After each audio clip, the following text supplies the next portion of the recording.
All right, you guys, in this section, we're going to be covering trigonometric equations and inequalities part 2.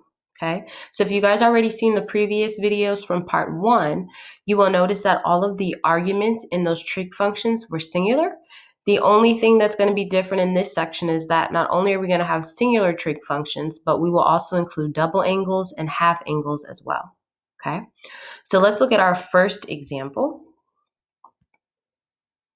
All right, so it says solve cosine 2x equals cosine x over the interval from 0 to 2 pi.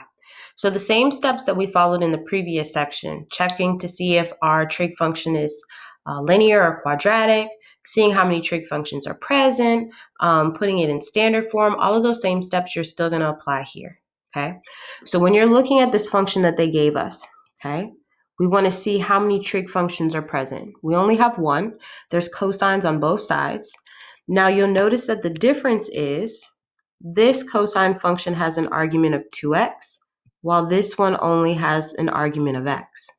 So our goal is going to be, if we can, to get one trig function in these problems, or as minimal as possible, and to have all of our arguments be singular. Okay, so the first thing I'm going to do is I'm going to write this down.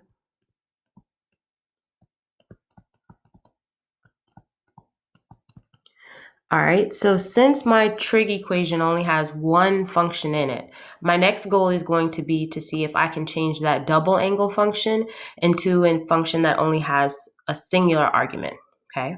So if you guys have your identity sheet that I gave you guys in class before, okay? All right, let's see if we can find a way to turn the double angle of cosine into a singular function, okay? So if you guys will look down here, remember these are our double number identities, okay?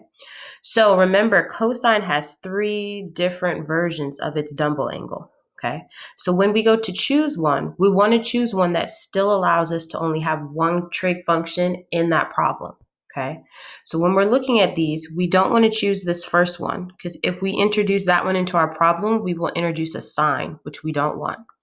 We don't want to choose this third one either, because then that will introduce a different trig function into our problem. So the one that I'm going to choose to replace or make a substitution is going to be this second one. So if I see the double angle for cosine, I'm going to replace it with 2 cosine squared, our argument minus 1. Okay, so let's go back. All right, so here, instead of saying cosine 2x equals cosine x, I'm going to replace it with that double angle identity. So I'm going to say 2 cosine squared x minus 1 equals cosine x.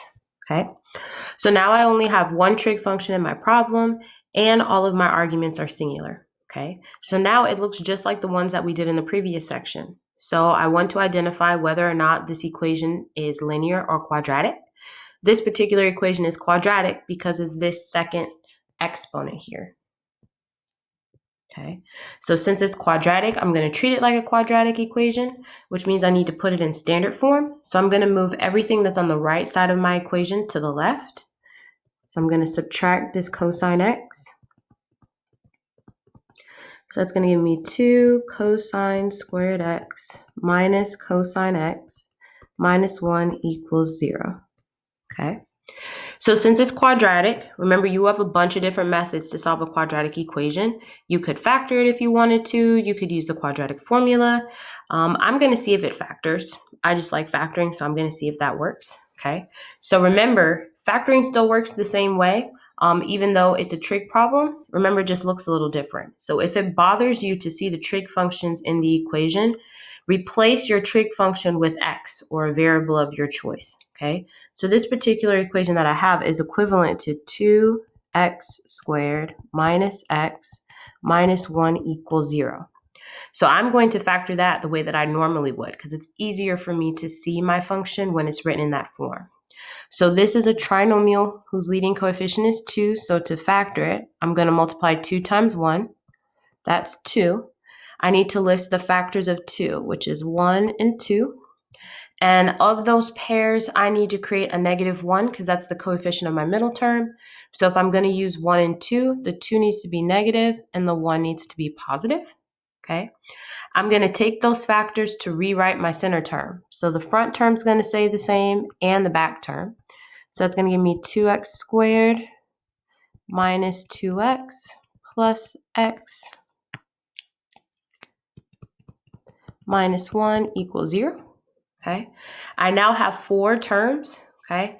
Anytime you have 4 terms, you're going to factor it using grouping. So I'm going to split it in half down the middle. I'm going to look for the GCF on the right 2 terms, which happens to be 2x.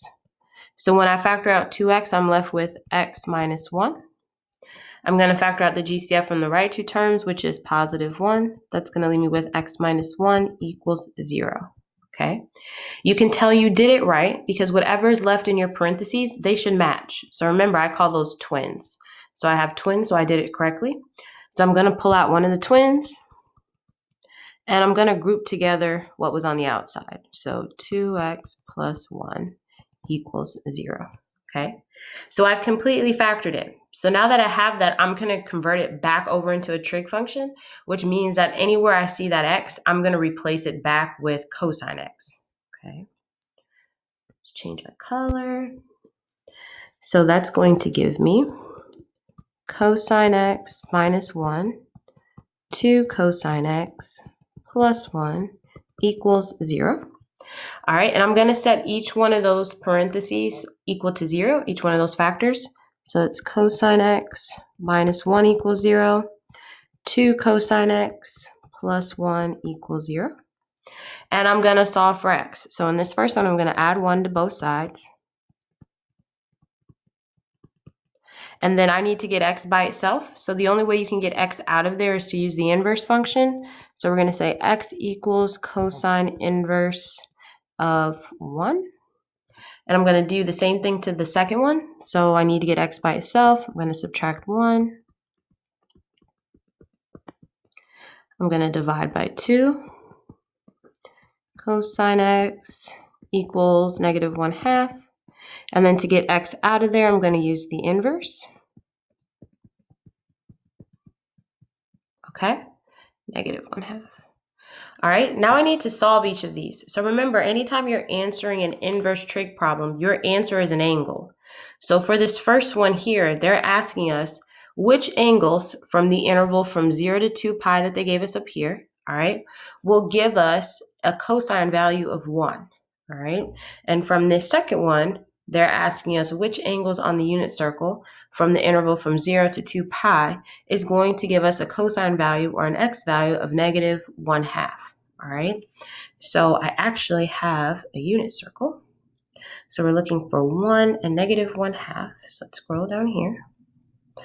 All right, so let's look at our unit circles. So we're looking for x equals inverse cosine of 1 and x equals inverse cosine of negative 1/2. So those are our two we're looking for. So let's see if we can find them. All right, so I'm going to make this color turquoise. All right, so I'm looking for all of the angles that have a cosine value or an x value of 1. So that's 0 and 2 pi. All right, but we can't include 2 pi because remember our interval said this. Our interval said we are to include everybody from 0 to 2 pi, but 2 pi was in parentheses, so that means you're not going to include 2 pi. So my only answer for the first one is 0, okay? All right, let's do the second one. All right, we are interested in all the angles that have a cosine value of negative 1/2 or an x value. All right, so cosine is negative in quadrants 2 and 3. So here's my first one, 2 pi over 3. And my second one is 4 pi over 3, okay? So let's write those. So the second one was 2 pi over 3 and 4 pi over 3. So I have 3 answers, 0, 2 pi over 3, and 4 pi over 3, okay? And I know that my answers need to be in radians because that's the interval that they gave me. So whatever your interval is written in, whether it be radians or degrees, make sure that your answers also align. So because my interval was given to me in radians, I know my answers need to be as well. So let's go back, finish our problem. All right, so our answer is x equals 0, 2 pi over 3, and 4 pi over 3. That's going to be our solution. Cool.